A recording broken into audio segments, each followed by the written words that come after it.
Kalau hakim sudah sampai seperti itu sikapnya, saya menangkap bahwa ini hakim sudah melihat bahwa ini kesaksian mereka yang menyebabkan terpidana terzalimi. Ya udah minta maaf kamu udah memberikan keterangan palsu dulunya.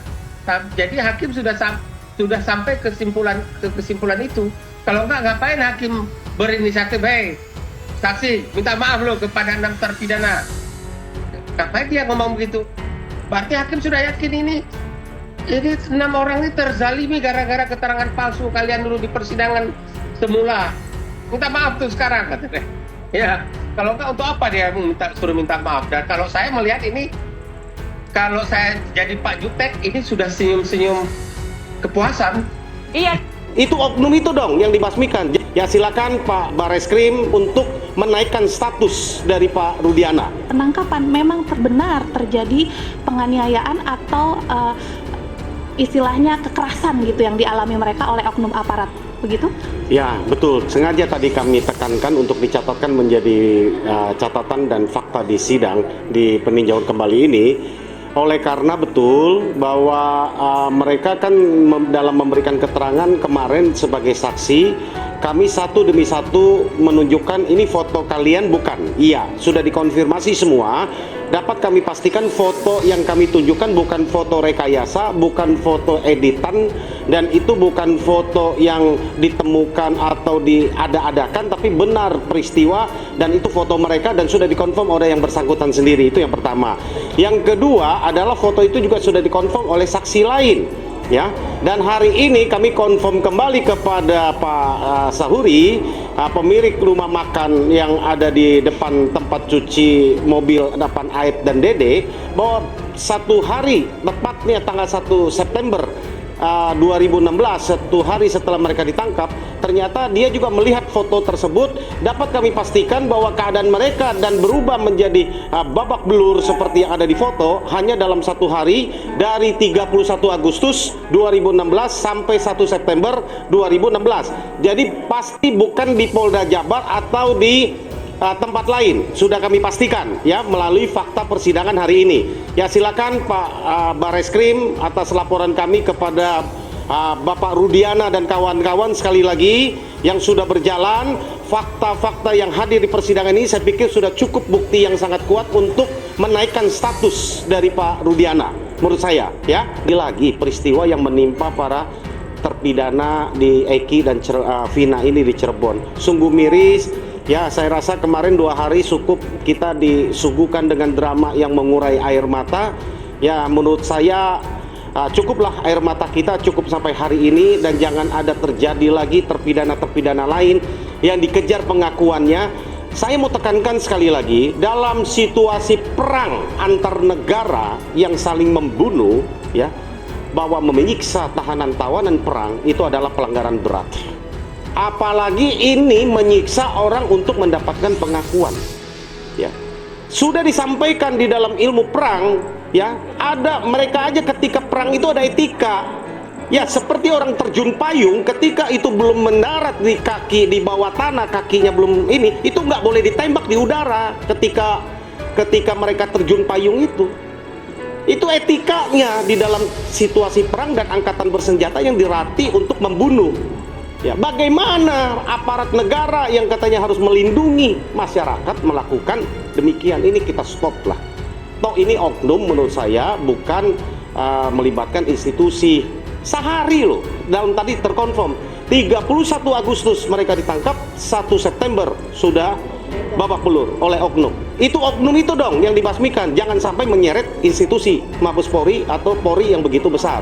Sejak dari awal, kalau polisi punya naluri bayangkara, naluri penegak hukum, naluri penyidik yang kuat sebagai insan Polri, ya kan, sesuai Tribrata dan Catur Prasetya, posisi korban seperti itu, kecelakaan lalu lintas, ada saksi di TKP menyatakan sempat melihat celananya melorot ke bawah. Apakah itu kecelakaan lalu lintas murni?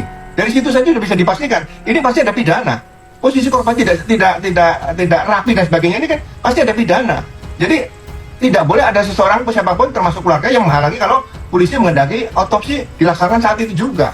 Kenapa setelah 3 hari dimakamkan baru diotopsi? Kan itu juga hal-hal yang perlu diungkap oleh internal oleh Propam gitu aja. Apakah saya tambahkan, apakah itu Rudiana bisa mempengaruhi seluruh anggota Polres? Kalau bisa ya memang perlu didalami lagi. Siapa sih itu Rudiana sebetulnya, gitu aja. Ya, saya melihat seperti itu karena dia sebagai seorang polisi, seorang perwira, seorang petugas di reserse, ya kan, kemudian anaknya jadi korban, seperti itu kok diam saja gitu loh. Si Akbar waktu diberikan keterangan harus mengatakan bahwa dia mengetahui kejadian. Nah, Akbar ini tiap hari bisa tidur di rumahnya Pak Ibtu Rudi, ya kan?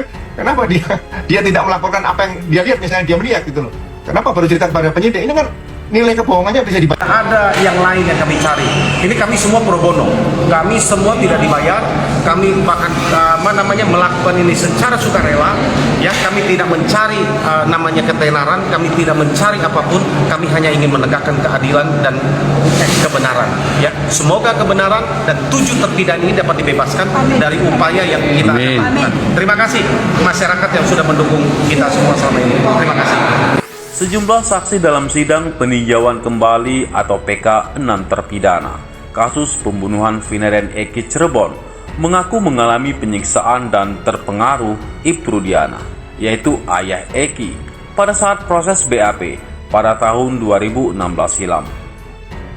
Menanggapi hal tersebut, praktisi hukum sekaligus kuasa hukum Peggy Setiawan, yaitu Tony RM, meminta agar majelis hakim dalam sidang PK di Pengadilan Negeri PN Cirebon menghadirkan Ibtu Rudiana untuk memberikan keterangan. Tony RM juga mengkritik Mabes Polri yang dinilai lamban dalam pengungkapan kasus pembunuhan Vina dan Eki, sehingga hasilnya masih belum mendapatkan kepastian. Tony juga menyoroti bahwa sebelum kasus ini terungkap, para terpidana telah terlebih dahulu membongkar tindakan oknum petugas kepolisian yang melakukan penyiksaan dan memanipulasi kesaksian saat BAP pada tahun 2016.